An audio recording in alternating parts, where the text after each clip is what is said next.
Assalamualaikum warahmatullahi wabarakatuh. Perkenalkan, nama saya Eka Agusinsa Putri dengan NIM TKA 2024-03868. Pada kesempatan kali ini, saya akan mempresentasikan sebuah paper dengan judul Strategi Rekomendasi Produk Cerdas Menggunakan Market Basket Analysis dan Algoritma A Priori.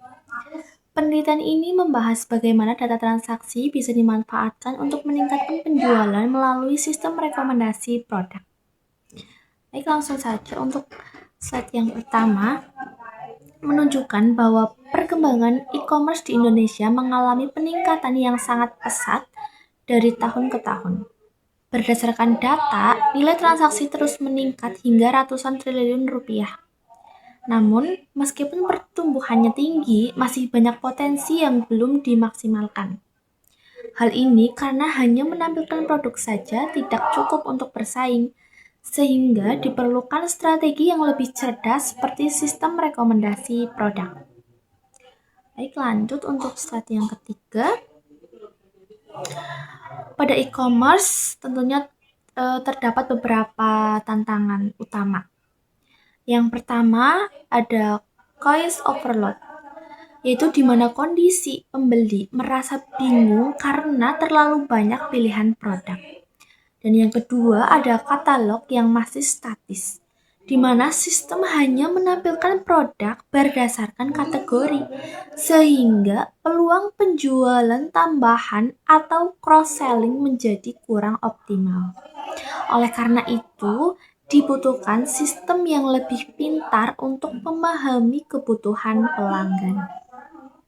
Baik, lanjut untuk yang slide keempat. Ada solusi yang ditawarkan dalam penelitian ini adalah menggunakan Market Basket Analysis atau MBA. Nah, MBA itu apa sih? MBA merupakan teknik data mining yang digunakan untuk menganalisis pola pembelian pelanggan berdasarkan data transaksi sebelumnya. Tujuannya itu buat apa sih?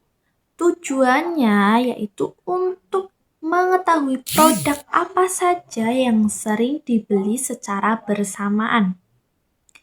Dengan demikian, sistem dapat memberikan rekomendasi produk yang relevan secara otomatis, sehingga dapat meningkatkan peluang penjualan. Nah, lanjut untuk yang slide kelima. Di sini ada ilustrasi bagaimana MBA bekerja. Setiap keranjang belanja pelanggan dianalisis untuk menentukan hubungan antar produk.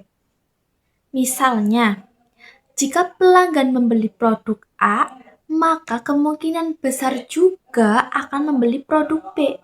Dari pola ini, sistem akan merekomendasikan produk tambahan yang sesuai dengan kebiasaan pelanggan. Baik, lanjut. Pada slide ini ditampilkan metodologi yang digunakan, yaitu CRISP-DM. Nah, CRISP-DM ini merupakan proses standar dalam data mining yang bersifat berulang atau interaktif. Nah, di sini terdapat tahapan-tahapannya. Yang pertama ada pemahaman bisnis, yaitu menentukan tujuan dari sistem rekomendasi e-commerce. Dan yang kedua di sini ada pemahaman data, yaitu melakukan eksplorasi terhadap data transaksi. Yang ketiga ada persiapan data yang meliputi pembersihan dan transformasi data. Keempat, ada pemodelan, yaitu penerapan algoritma a priori untuk menentukan pola. Yang kelima, ada evaluasi untuk memastikan hasil model sudah sesuai. Dan yang terakhir adalah penerapan, yaitu mengintegrasikan hasil ke sistem e-commerce. Lanjut, ada data pipeline. Selanjutnya adalah tahap mempersiapkan fondasi data atau data pipeline. Pada penelitian ini digunakan dataset dari Kaggle yang berisi lebih dari 2 juta transaksi. Tahap pertama adalah data cleaning, yaitu membersihkan data dari noise dan menangani nilai kosong. Tahap kedua ada data reduction, yaitu menghapus atribut yang tidak relevan agar analisis lebih fokus. Dan tahap ketiga atau tahap yang terakhir adalah data transformation, yaitu menggabungkan data agar siap digunakan dalam proses analisis. Lanjut, di sini dijelaskan cara kerja algoritma a priori. Nah, di sini ada 2 tahap utama. Yang pertama ada join. Pada tahap ini, item-item digabungkan menjadi kombinasi atau item set. Kemudian pada tahap prune, kombinasi yang jarang muncul akan dibuang berdasarkan batas minimum support. Lalu hasil akhirnya adalah request item set, yaitu kumpulan produk yang sering dibeli bersama yang nantinya digunakan untuk rekomendasi. Lanjut, di sini ada 3 pilar metrik evaluasi. Nah, untuk mengevaluasi hasil digunakan 3 metrik utama, yaitu support, confidence, dan leave ratio. Nah, support ini menunjukkan seberapa sering kombinasi produk muncul dalam seluruh transaksi dengan target minimal 5%. Nah, lalu confidence menunjukkan kemungkinan pelanggan membeli produk lain setelah membeli produk tertentu dengan target minimal 40%. Sedangkan leave ratio menunjukkan kekuatan hubungan antara produk di mana nilainya harus lebih dari 1 agar dianggap memiliki hubungan yang kuat. Nah, ketika metrik ini digunakan untuk memastikan bahwa rekomendasi yang dihasilkan benar-benar relevan dan tidak kebetulan saja. Lanjut, di sini ada visualisasi support dan confidence. Nah, di sini ditampilkan contoh visualisasi dari support dan confidence. Misalnya, dari 10 transaksi, terdapat 3 transaksi yang membeli kombinasi produk tertentu, sehingga nilai supportnya adalah 30%.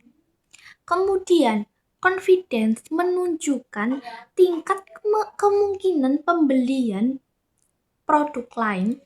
Contohnya, jika 100% pembeli crackers juga membeli fresh fruit, maka confidence-nya adalah 100%.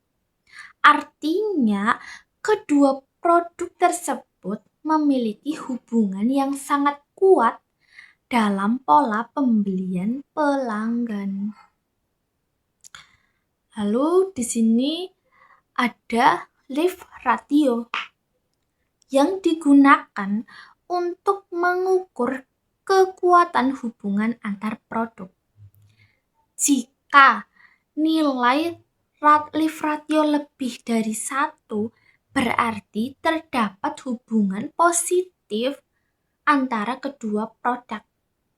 Nah, pada contoh ini, nilai leave ratio sebesar 3,33 yang menunjukkan bahwa kedua produk memiliki hubungan yang sangat kuat dan signifikan. Dengan kata lain, pembelian produk tersebut bukan kebetulan, tetapi memang memiliki keterkaitan. Lanjut, bukti dari data aturan asosiasi.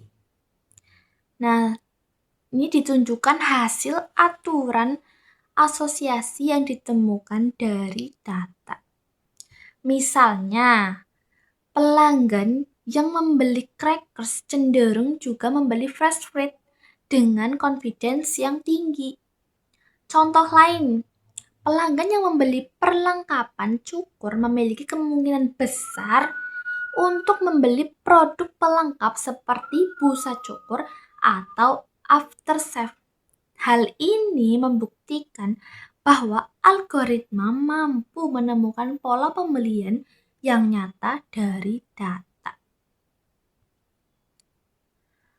Nah, di sini ditampilkan perbandingan antara sistem tanpa aturan dan dengan algoritma a priori.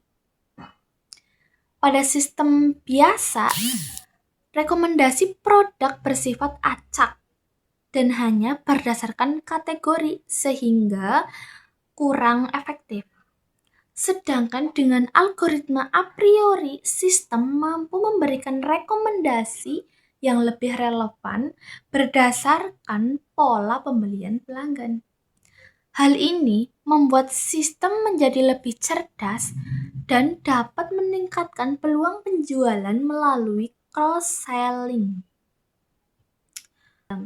Sedangkan sistem yang kita usulkan lebih cerdas karena menawarkan produk pelengkap yang punya hubungan kuat berdasarkan data sehingga peluang pembelian tambahan lebih tinggi. Lanjut, dari data penjualan di sini alurnya ada 4 tahap. Yang pertama ada jejak digital. Kita dikumpulkan data transaksi pelanggan dalam jumlah besar. Kedua, mesin a priori. Data dianalisis untuk menemukan pola produk yang sering dibeli bersamaan. Yang ketiga, kecerdasan antarmuka. Hasil analisis langsung ditampilkan sebagai rekomendasi di halaman produk secara real time. Yang keempat, ada konversi. Pengguna akhirnya terdorong menambah barang ke keranjang dan menyelesaikan pembelian. Intinya, data ini jadi mesin utama untuk otomatisasi penjualan. Lanjut, di sini ada dampak ke bisnis. Di sini terdapat 3 dampak utama. Yang pertama ada akurasi dinamis, yaitu di mana sistem selalu update mengikuti tren pembelian terbaru. Yang kedua, kepuasan pengguna meningkat karena rekomendasi lebih relevan dan tidak membingungkan. Yang ketiga, potensi pendapatan naik karena cross-selling jadi lebih efektif dan nilai transaksi meningkat. Lalu di sini di penutup, di era e-commerce yang kompetitif, kita tidak bisa hanya menunggu pelanggan. Dengan market basket analis dan a priori, sistem bisa lebih proaktif, bukan cuma merespon, tapi juga mengantisipasi kebutuhan pelanggan. Jadi, kesimpulannya, kita berhenti menebak dan mulai menggunakan data untuk mendorong penjualan secara otomatis. Baik, Pak, mungkin itu saja yang bisa saya sampaikan. Kurang lebihnya mohon maaf. Terima kasih. Wassalamualaikum warahmatullahi wabarakatuh.